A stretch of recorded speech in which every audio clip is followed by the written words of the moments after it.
মেঘের উপর এক পরীর রাজ্য ছিল। সেখানে খুব সুন্দর রাজকুমারী এক ফ্যাশন শোর প্রতিযোগিতার আমন্ত্রণ জানালো। সেখানে দূর দূর থেকে পরীরা আসতে শুরু করলো।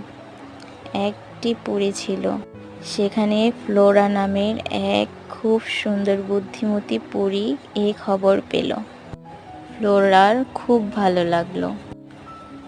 তার দাদিমা তাকে উৎসাহিত করলো, কারণ সেখানে প্রতিভার জয় হয়। সে নিজেকে আয়নায় দেখলো আর মনোবল শক্ত করে নিল। সেখানে খুব সুন্দর এক ওয়াটার ফেরি, সে পানি দিয়ে নিজের জামা তৈরি করলো। এক অগ্নিপরী খুব চমকালো ড্রেস তৈরি করলো।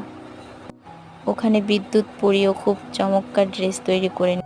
বিদ্যুৎ পরীর জেল্লা দেখে ফ্লোরা মন খারাপ করে চলে গেল। সে কি পারবে তার জেল্লা